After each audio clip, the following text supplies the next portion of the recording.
Right now, over 30 million people will board cruise ships this year, and most of them have no idea they're one mistake away from being kicked off mid-voyage. I'm not talking about obvious things like starting fights or stealing. I'm talking about rules so specific, so strictly enforced in 2025, that even experienced cruisers are getting shocked when security shows up at their cabin door.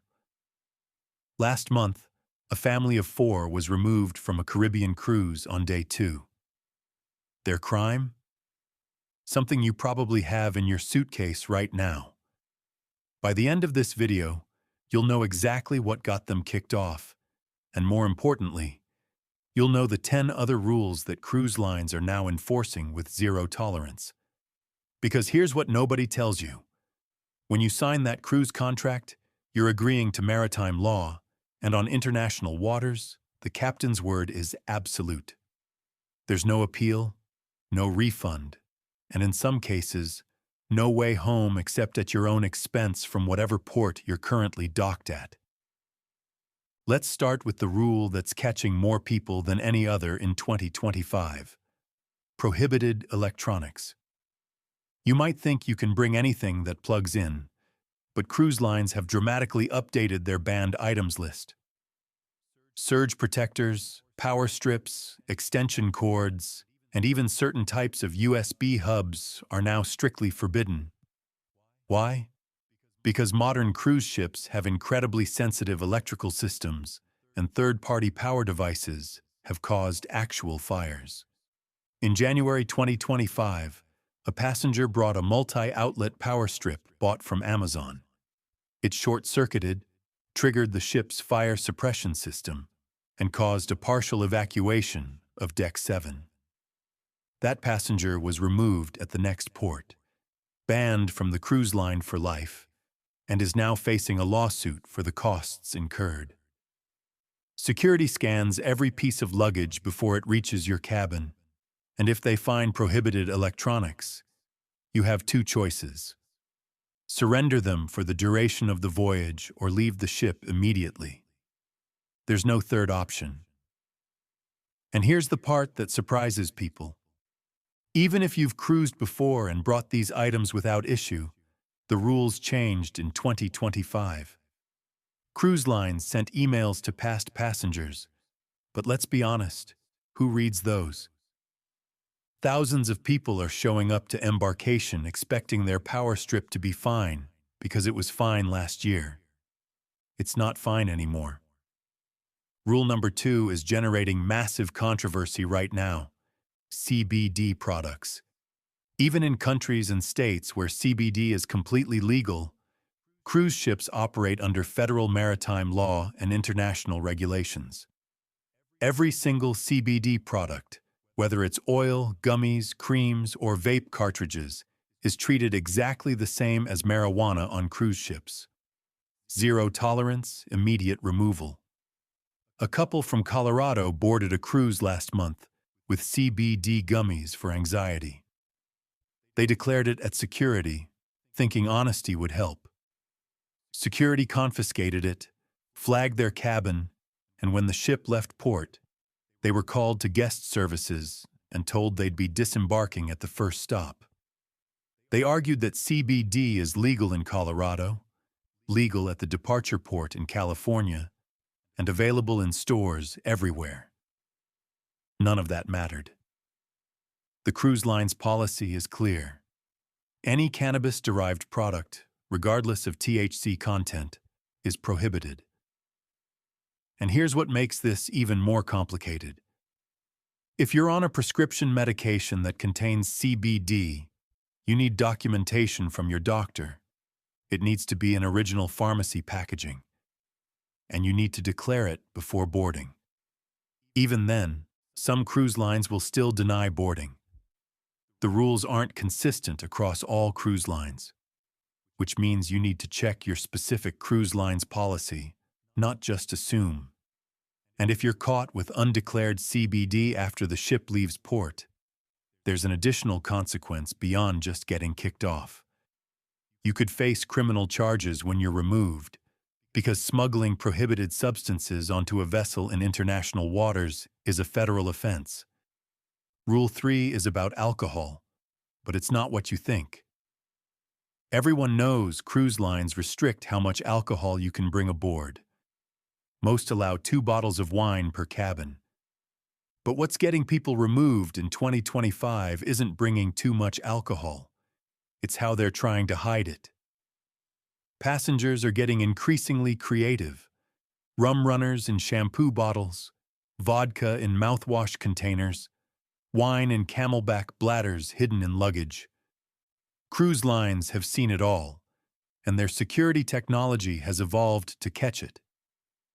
X-ray machines at embarkation can now identify liquid density, which means that shampoo bottle filled with rum shows up differently on the scan than actual shampoo. When security finds hidden alcohol, they don't just confiscate it. They flag your reservation, notify the captain, and you're given a choice. Leave the ship now or accept that your room will be subject to random inspections for the entire voyage. You'll be cut off from purchasing alcohol on board, and any violation of any rule will result in immediate removal. Most people choose to leave rather than cruise under that level of scrutiny. And here's the financial pain. When you're removed for rule violations, your cruise fare is not refunded. You also have to pay for your own transportation home from wherever the ship happens to be. If you're removed in Cozumel, you're buying a last-minute flight from Cozumel to your home city, which could easily cost $1,500 or more. One couple who tried to sneak on 6 bottles of vodka and water bottles ended up spending $3,200 to get home from Jamaica after being removed, on top of losing their $4,800 cruise fare. That's an $8,000 mistake. Rule 4 is newer and catching people completely off guard. Drone restrictions. Drones are now explicitly banned on every major cruise line, with 0 exceptions. You cannot bring them on board, even if they're packed, and you promise not to use them. The reason is both security and safety. Drones can interfere with ship navigation systems. They create privacy concerns for other passengers, and there are international regulations about flying drones in foreign ports. A passenger in February 2025 brought a small hobby drone intending to capture aerial footage of the ship at various ports. Security found it during the luggage scan, confiscated it, and told him he could retrieve it at the end of the cruise. He argued, became belligerent with security staff, and that escalation led to him being removed before the ship even left port. The escalation is key here. Many people who get kicked off aren't removed solely for the initial violation. They're removed because of how they react when confronted. If you argue with security, raise your voice, or refuse to comply with instructions, that's insubordination.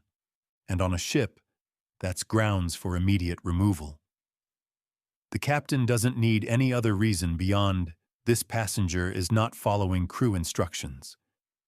Rule 5 is about smoking, but the enforcement has become far more aggressive. Smoking is only allowed in designated areas on cruise ships, typically certain sections of open decks and the casino. Smoking on your balcony is prohibited on most cruise lines. Smoking in your cabin is prohibited on all cruise lines. But in 2025, ships have installed highly sensitive smoke detectors that can differentiate between steam from a shower and actual smoke. When a smoke detector goes off in a cabin, security responds immediately. If they find evidence of smoking, you get one warning, a $250 fine, and a notation on your account. If it happens again, you're removed at the next port. No second chance. And vaping is treated identically to smoking. You cannot vape in your cabin, on your balcony, or anywhere except designated smoking areas. The reason for strict enforcement is fire safety. A cruise ship is essentially a floating hotel with limited evacuation options. A cabin fire at sea is one of the most dangerous emergencies possible. Cruise lines are not willing to risk thousands of lives because someone wanted to smoke in their room. And here's a detail that surprises people. If you set off a smoke detector, even accidentally, with something like burnt microwave popcorn or excessive hairspray, you'll still get a visit from security. They need to verify what caused the alarm. As long as you're cooperative and it's clearly an accident, there's no penalty. But if you're hostile or they find evidence of smoking, that's when the consequences begin. Rule 6 is about appropriate attire. And yes, cruise lines can and will remove you for repeated dress code violations. Most cruise ships have dress codes for certain dining rooms and evening events. But the rule that's getting people in trouble isn't about formal nights. It's about walking through public indoor spaces in swimwear.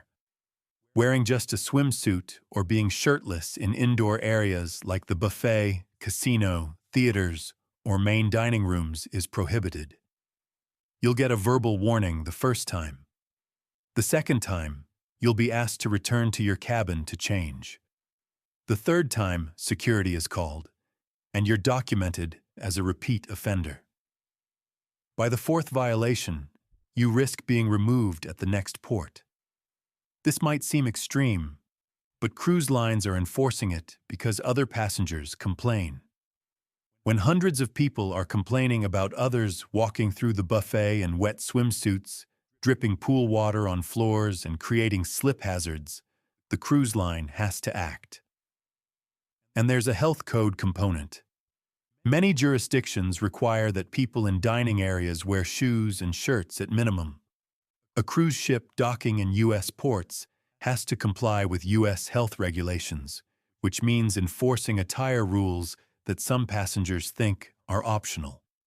Rule 7 is perhaps the most serious: endangering other passengers. This is a broad category that includes everything from physical altercations to reckless behavior. But in 2025, it's also including social media stunts.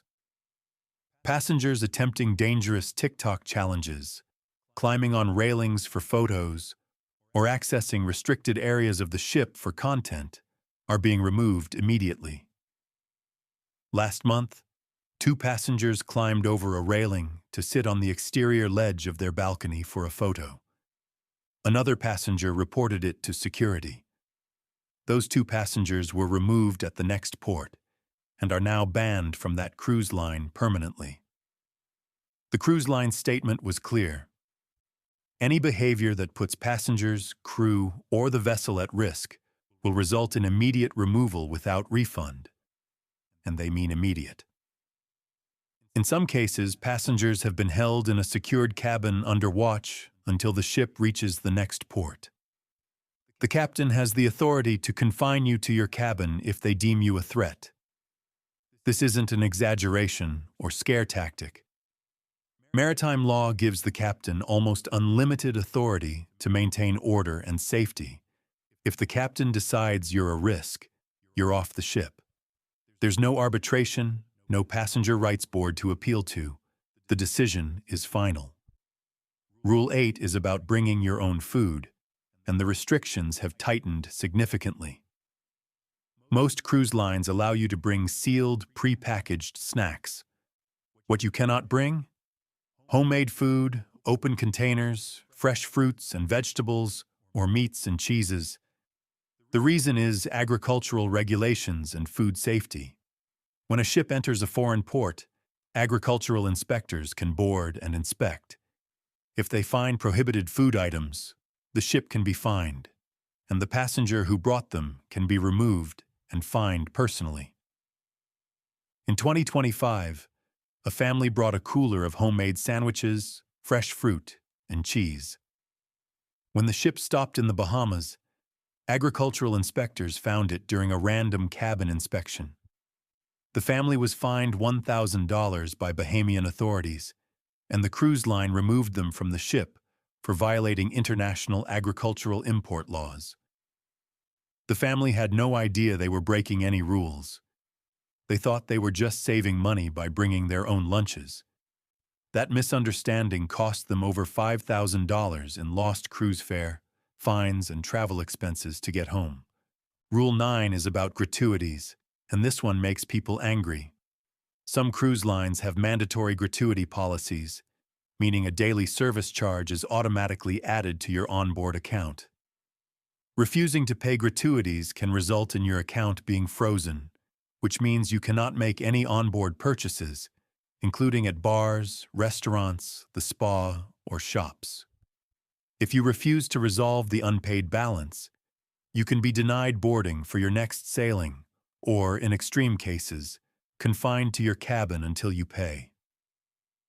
In 2025, one passenger repeatedly removed the automatic gratuities from his account, arguing they should be optional.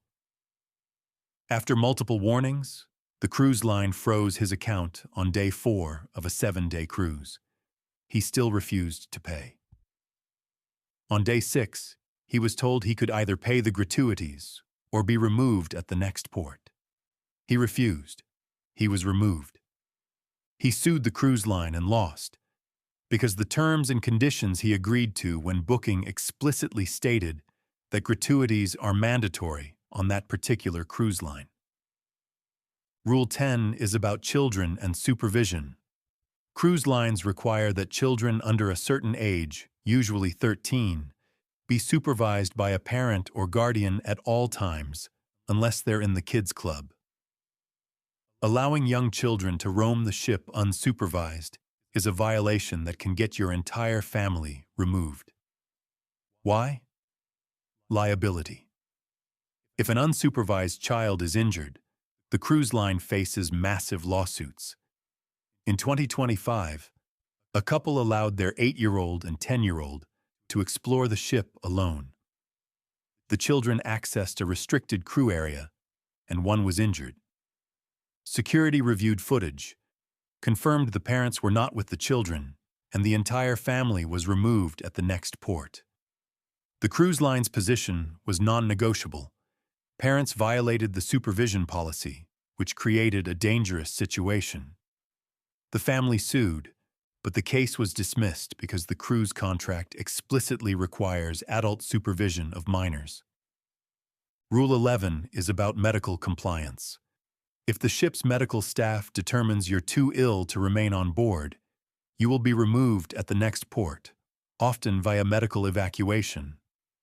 This includes contagious illnesses like norovirus or COVID-19. In 2025, health screening has intensified. If you show symptoms of contagious illness, you'll be tested.